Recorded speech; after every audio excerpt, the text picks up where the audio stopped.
spettro dell'aumento dell'IVA dai big delle imprese a Confcommercio, la rivolta delle categorie, ipotesi folle, aumento non sostenibile sarebbe la goccia che fa traboccare il vaso. Morto 19 anni in piscina, mestre lo shock e il dolore di chi ha assistito impotente alla morte di Pietro Passarella, la famiglia concede spianto degli organi. Litiga con un collega e minaccia di far esplodere lo stabilimento. Operaio di origini marocchine residente a Treviso, denunciato in provincia di Mantova, non c'era esplosivo nella cintura.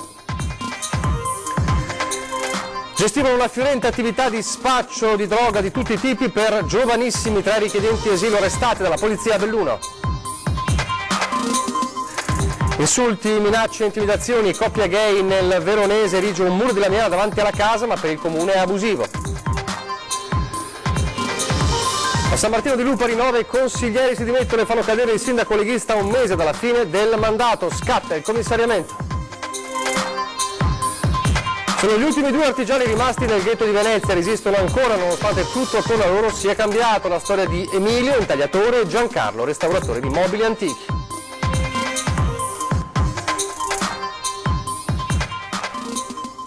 Telespettatori di Antenna 3, buonasera e ben trovati all'edizione del Veneto dei nostri telegiornali. In primo piano l'economia e lo spettro dell'aumento dell'IVA, nelle parole del ministro Giovanni Tria, fa sobbalzare gli imprenditori veneti. A Treviso, riuniti attorno al tavolo del Festival dell'Invenzione, alcuni dei principali industriali e manager della marca commentano con preoccupazione il provvedimento che costerebbe in media alle famiglie 538 euro l'anno e minerebbe consumi che faticano a ripartire. Sentite le loro parole. Governo che sappia governare, semplicemente. L'imprenditore Paolo Fassa non ci gira tanto intorno, gli industriali trevigiani non accolgono certo di buon grado l'uscita del ministro dell'economia Giovanni Tria che dice senza alternative l'IVA aumenterà.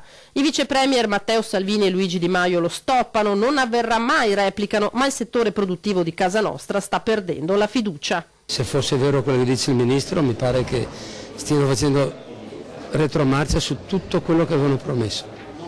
Senta, com'è la situazione? Si parla tanto di stallo. È molto grave, molto grave. Noi infatti adesso stiamo facendo un grossissimo investimento, ma lo facciamo all'estero, non in Italia, perché ho poca fiducia nella ripresa dell'Italia, anzi nessuna direi. Gli aumenti di IVA, aumenti di questo e di quest'altro, sono nient'altro che delle piccole pause di imbecillità. È come un incubo, imbecille.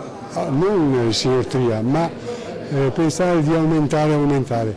Un paese sano dimezza i gravami sulle persone. Tutto questo terrorismo che io sto chiamando, il fatto dell'aumento dell'IVA, il fatto della patrimoniale, crea una forma di suggestione nella gente tale che ovviamente disincentiva a quelli che possono essere eventuali spese ed acquisti. Secondo me è un'involuzione questa. Mi auguro che ci sia un grande ripensamento su questo, ecco, e che ci sia una grande riflessione, perché in questo momento il Paese ha bisogno di grandi investimenti, ha bisogno di dare più soldi in tasca alla gente e soprattutto un maggiore entusiasmo. Speriamo che riescano ad evitarlo, ma le probabilità non sono proprio, secondo me, se dovessimo valutare puntare le fiche, io ci penserei a puntarla sul fatto che non passi questo provvedimento, perché è una questione di non volontà, ma questa è una questione di necessità. Purtroppo penso che sarà quella la strada. Questi alcuni degli imprenditori della marca, e poi c'è anche Confcommercio regionale Massimo Zanò, raggiunto al telefono. La disamina è più o meno la stessa. Si gioca una partita che ogni giorno può dare dei colpi di scena, la legge però oggi non prevede che si possa evitare di mettere tra le ipotesi che l'IVA il prossimo anno aumenti. Nel frattempo, se qualcuno vuole cambiare la legge, allora va a finire come noi auspichiamo, il mantenimento della promessa, ma non perché è una promessa, ma perché a noi ci sembra una scemenza se si fa ancora un ritocco dell'IVA verso l'alto, nel senso che già siamo oberati da costi non indifferenti su quelli che sono i soldi che uno in qualche modo percepisce dal suo lavoro, e poi si trova su tutto a dover pagare già in partenza un 22% di tasse nuove. Quindi vuol dire che le risorse che un cittadino, o lavorando onestamente, prende le 3/4 le porta di nuovo allo Stato, è eccessivo. La politica in questo momento sta facendo un teatro che non è un teatro, che onestamente ci fa fare un figurone in giro per il mondo, la si veda come si vuole, e chiaramente è più facile sbagliare facendo le cose che non fa niente, ma quello che vediamo non è che ci fa sentire in un paese che oggi è al top della modernità e della capacità di portare verso l'esterno le sue vere valenze.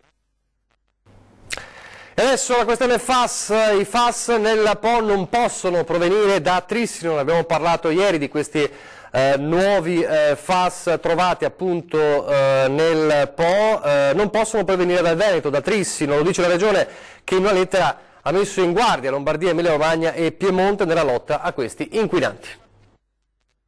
I C6O4, sostanze che fanno parte della famiglia degli PFAS, trovati in quantità significativa nelle acque del Po, non possono essere di provenienza veneta, vicentina, né tantomeno del sito inquinato di Trissino, nonostante questo rappresenti il luogo di maggiore concentrazione di sostanza PFAS a livello regionale.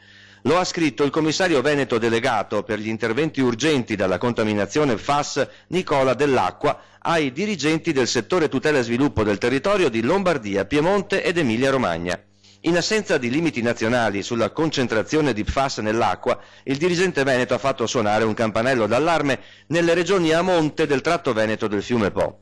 Il presidente Luca Zaia conferma il massimo impegno della Regione nella prevenzione della diffusione degli PFAS, dopo la scoperta all'Università di Venezia di un metodo per rilevarli in modo economico e veloce. Ma il governo deve agire, ha ribadito Zaia. La Regione Veneto, ha ricordato, sin dal 2017 si è imposta limite zero PFAS per le acque destinate al consumo umano. Deve essere così in tutta Italia. E che questa sia l'unica maniera per fermare il rischio inquinamento sono pienamente d'accordo le mamme e i genitori no PFAS vicentini. I limiti nazionali dovranno prevedere anche il controllo serrato degli sversamenti industriali nelle discariche e nei fiumi e nelle acque, nelle acque fognarie, perché sappiamo che i depuratori non riescono a trattare queste sostanze. Quindi dovrà essere rivisto in maniera profonda e in modo assolutamente innovativo il processo produttivo di queste sostanze e l'utilizzo di queste sostanze in tutti i campi. La cronaca adesso, morire a 19 anni in piscina, la tragedia di Pietro Passarella a Mestre sconvolge tutti, ovviamente per primi chi ha assistito a questo dramma. Non c'è stato nulla da fare per Pietro Passarella, il 19enne di Rovereto, residente a Mestre da qualche mese, che sabato sera è stato colpito da un malore mentre nuotava nella piscina di via Circonvallazione a Mestre, dove era andato da solo. Un buon nuotatore, perché anche il sabato aveva nuotato l'ora prima dell'incidente, quindi non era un dilettante da seguire con più attenzione in particolare. Faceva degli esercizi di apnea. Non era un professionista, diciamo, un atleta apneista, un appassionato, ecco. E sabato ha fatto questi esercizi, ma proprio fatalità poi sotto l'assistente ai bagnanti di turno. In quel momento c'erano anche altri 2 assistenti bagnanti che stavano operando. Non appena hanno visto che non dava più segni di vita, più che altro non faceva più le bolle, non si muoveva, subito lo hanno soccorso, lo hanno fatto uscire dall'acqua. I bagnini in 3 hanno cercato di salvarlo in tutti i modi, poi la corsa d'urgenza all'ospedale All'Angelo, dove domenica Pietro è stato dichiarato morto, nella notte l'espianto degli organi. I bagnini in piscina sono ancora sotto shock. Loro non dormono praticamente da sabato, è difficile, insomma, siamo tutti scossi indubbiamente. L'impianto resta aperto, noi garantiamo l'attività, però chiaramente l'umore non è buono, insomma, è sotto i tacchi. Pietro si era trasferito a Mestre, dove viveva con la fidanzata e studiava matematica all'Università di Padova. In attesa di una celebrazione laica semplice, la famiglia chiede di ricordarlo dedicandogli un pensiero, accendendo una candela e ascoltando la musica preferita. A breve si attiverà una raccolta fondi per un progetto umanitario in Brasile. Litiga con un collega e minaccia di far esplodere lo stabilimento. Un operaio di origini marocchine residente a Treviso è stato bloccato in provincia di Mantova. Ha minacciato di far saltare in aria tutta la fabbrica con una cintura esplosiva che ha detto di indossare. Protagonista un 57enne marocchino residente a Treviso e domiciliato a Suzzara, in provincia di Mantova, dove lavora come operaio in uno stabilimento. L'uomo, dopo un diverbio con un collega al culmine della lite, ha minacciato un attentato terroristico dicendo di voler fare esplodere la cintura che, si è scoperto poi, non aveva. Subito è stata allertata la polizia. La Digos ha fatto scattare le perquisizioni nelle 2 abitazioni dell'uomo, quella di Suzzara dove il marocchino di fatto vive e quella di Treviso dove risulta residente. In entrambe le case non è stato trovato nulla di sospetto, niente armi né esplosivi né altro materiale che potesse in qualche modo dare conferma alle minacce dell'operaio.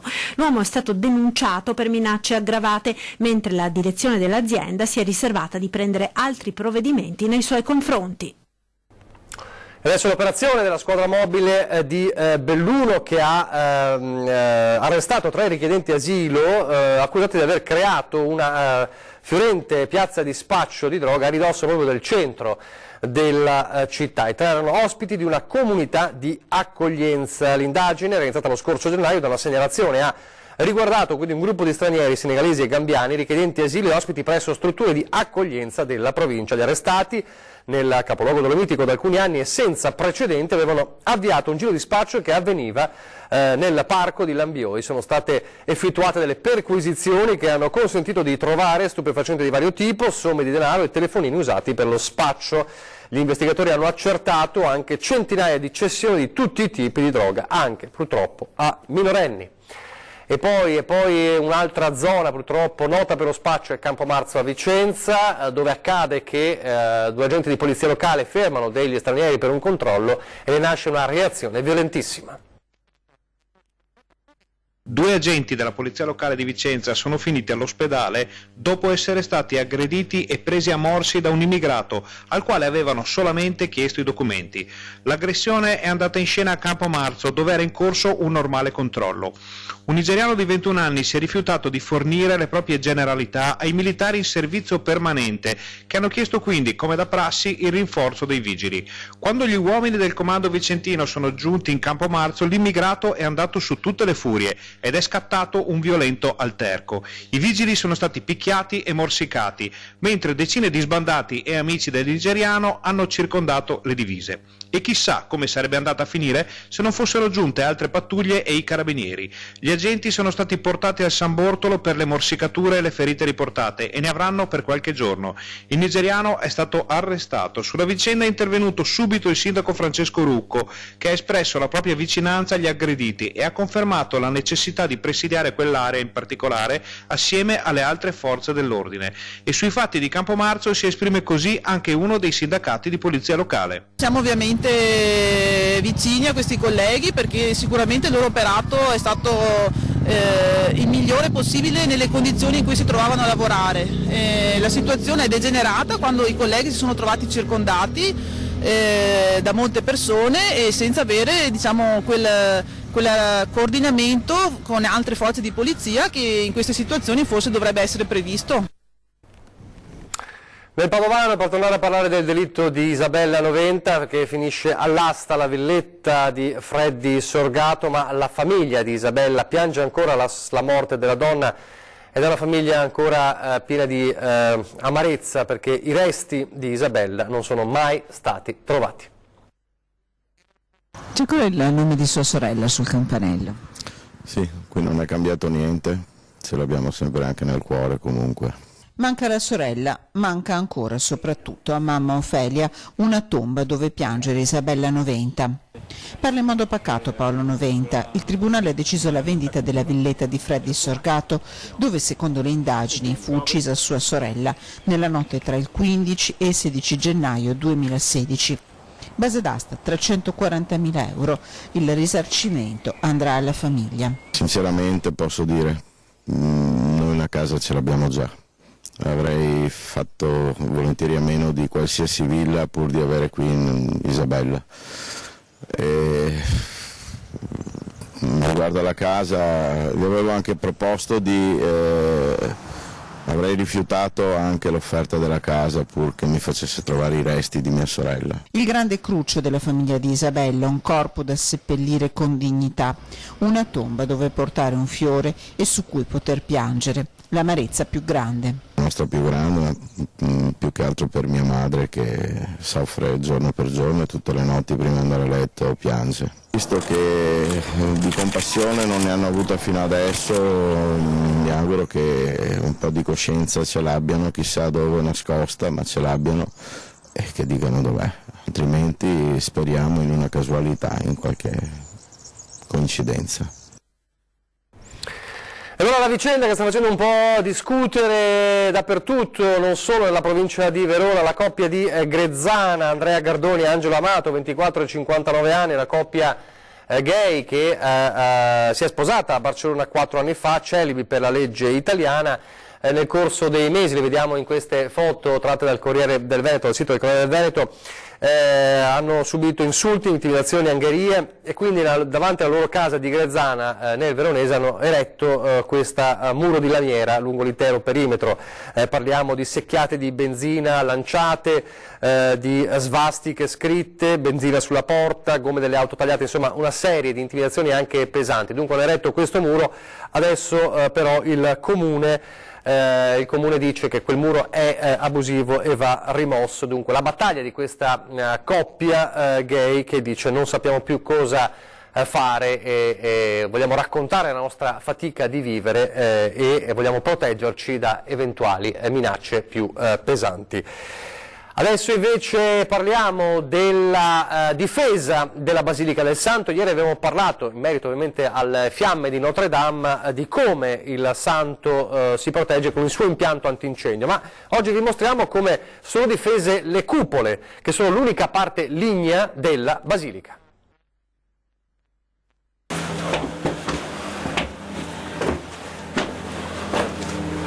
Padre Giuliano, ci troviamo in una delle cupole distrutte nell'incendio del 1749. Esatto. Come è stata ricostruita? Anche la scelta dei materiali è stata importante. Sì, la cupola è stata ricostruita con la stessa tecnologia e con gli stessi materiali delle cupole precedenti. Se accadesse qualcosa, come entra in azione il sistema antincendio? Questi specchi qui sono i detentori di fumo, cioè se c'è un po' di fumo questi specchi mandano l'allarme alla centrale. Va bene. Quando partisse un allarme da questa cupola si accende automaticamente la telecamera, quella è una telecamera che vede anche al buio, e l'operatore che prende l'allarme si rende conto se è un falso allarme o se è l'allarme effettivo. Accanto alla porta c'è la manichetta perché se c'è da spegnere l'incendio evidentemente bisogna arrivare in quota. L'acqua arriva attraverso questa conduttura in acciaio. Siamo nella cupola del coro, all'interno della Basilica del Santo, e questo è uno dei luoghi più fragili perché, come potete vedere, la cupola è interamente fatta di legno. All'esterno invece c'è un rivestimento di piombo. In caso di incendio questo è uno dei luoghi più a rischio. Questo oggetto d'acqua, anche in attesa dei vigili del fuoco, può durare da solo quasi 40 minuti. Questa è la costruzione nostra più simile alla Guglia che è caduta a Parigi. Quindi qui vi rendete conto come un incendio non si possa che controllare dall'alto. Saliamo ancora per raggiungere l'esterno delle cupole. Sopra le cupole c'è anche un imponente sistema di parafulmini a partire da quell'angelo collegato con un sistema di cavi che serve per scaricare la potenza del fulmine. Qualora un incendio si sviluppasse qui in alto, ecco i camminamenti che serviranno per raggiungere il luogo dell'incendio. Alle sue spalle la cupola più antica. Sì, è la cupola che sta sopra l'altare, sopra la tomba di Sant'Antonio. La prima costruita. e come potete vedere l'acqua arriva anche nei punti più alti della basilica. Durante l'incendio del 1749 le due cupole destra e sinistra sono state completamente bruciate, mentre questa, voltandosi il vento, è stata conservata intatta.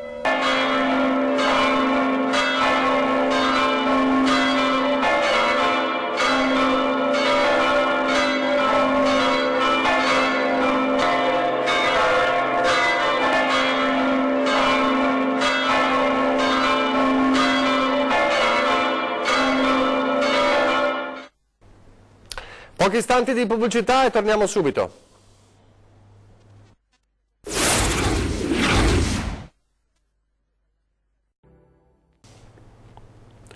Rieccoci in studio in diretta, due notizie di politica prima di proseguire con il telegiornale. Il primo riguarda Elisabetta Gardini, quindi parliamo delle elezioni europee del 26 maggio, una notizia che era un po' nell'aria ma è arrivata la conferma. Oggi pomeriggio stanno un po' arrivando le presentazioni ufficiali proprio in queste ore delle ultime liste, a partire da Forza Italia, Fratelli d'Italia e anche il Movimento 5 Stelle. Ebbene, l'eurodeputata uscente di Forza Italia, Elisabetta Gardini, correrà con Fratelli d'Italia. Nei giorni scorsi ricorderete il polemico addio a Forza Italia, adesso invece appunto correrà con Fratelli d'Italia. L'ha scritto sui social: sono molto contenta di essere candidata nel partito di Giorgia Meloni, credo che una leader donna sia un buon inizio per il cambiamento, quindi con Fratelli d'Italia, conservatori e riformisti. Invece per quanto riguarda le elezioni amministrative, sempre del 26 maggio, c'è da registrare invece un comune che era a un mese dalla fine del mandato e che cade proprio a un mese dalla fine del mandato. È il comune di San Martino di Lupari, nell'Alta Padovana, dove il sindaco Gerry Boratto, che vediamo in queste immagini, non è più sindaco perché la giunta è caduta, 9 consiglieri si sono dimessi e hanno fatto cadere l'amministrazione a guida leghista e quindi il commissariamento in arrivo per questo comune dell'Alta Padovana. E adesso a Venezia invece per parlare di due artigiani, ma sono due artigiani speciali perché sono gli ultimi artigiani rimasti del ghetto di Venezia. Non siete parlo di questi qua. È questione che bisogna insegnare prima ai genitori a ritirare su i fiori. Come ogni mattina, Giancarlo ed Emilio leggono il giornale e si scambiano opinioni sulle ultime notizie. Le baby gang hanno colpito anche poco distante da dove stanno loro. Emilio Piacentini, intagliatore, 80 anni a settembre. Giancarlo Rossi, 84 anni, restauratore di mobili antichi. Da decenni le loro due botteghe si fronteggiano in Calle del Ghetto Vecchio a Venezia. Una volta qui di artigiani ce n'erano parecchi, oggi sono rimasti solo loro due, anche se di clienti in realtà non se ne vedono più da anni. Come vanno gli affari? Mai, mentre 2 anni che non si fa più niente. E allora perché è aperto? Perché così tanto per passione, per vedere se qualcosa va via di quello che è stato del lavoro che ho fatto. Quando mi compra una casa intera di mobili. E dopo 2 anni butta via tutto. Giancarlo ha iniziato a lavorare nel 1946 come garzone, ha imparato l'arte del restauro dei mobili, ha acquistato questo locale nel 1966. Emilio ha più o meno la stessa storia, certo è che di quel mondo oggi non è rimasto quasi niente. Quando è che è iniziato a cambiare qualcosa a Venezia? Facciamo una decina di anni fa, perché una volta c'era il lavoro di continuo, c'era chi ordinava cose che costavano soldi. Lei perché sta aperto? Perché mi diverti ancora a fare quelle cose che faccio, solo per quello, perché altrimenti, e poi perché il resto con lui si non piange. A Giancarlo ed Emilio non interessa più se in bottega non entra nessuno, la passione per il legno, i mobili antichi, il divertimento di stare assieme, di condividere le opinioni e ciò che li muove. La loro è una delle ultime testimonianze di una Venezia che almeno nei ricordi appare più elegante nei modi e più tranquilla nei tempi, lontanissima dall'affollata frenesia del 2019. E si telefona, se troviamo... I telefoni, il punto di appoggio chi ha, se troviamo dai, dopo fermo così, fermo qua. Quindi complimenti a questa coppia di artigiani che resiste e resiste a Venezia. Alle 20:10 dopo il telegiornale di Treviso, questa sera la politica, con Ferdinando Marino ci saranno Riccardo Barbisan della Lega e Laura Puppato del Partito Democratico. E non mi resta che lasciarvi al meteo, grazie per averci seguito, arrivederci.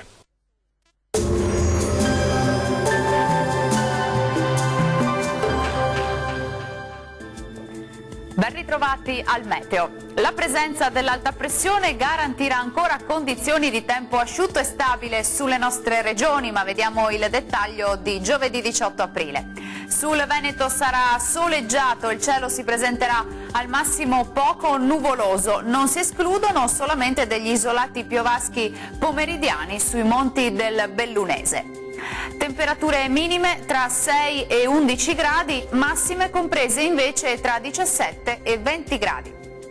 Sarà bel tempo anche sul Friuli Venezia Giulia, dove avremo un cielo sereno pressoché dappertutto, qualche addensamento sui rilievi ma senza ulteriori conseguenze. Temperature minime tra 8 e 12 gradi, massime comprese invece tra 19 e 20 gradi. Situazione pressoché simile sul Trentino Alto Adige, con tanto sole sulla nostra regione, il cielo infatti si presenterà al massimo con presenza di poche nubi a carattere sparso. Temperature minime tra 7 e 8 gradi, massime sui 20 gradi circa. Bene, dal meteo di Antenna 3 per ora è tutto. Arrivederci.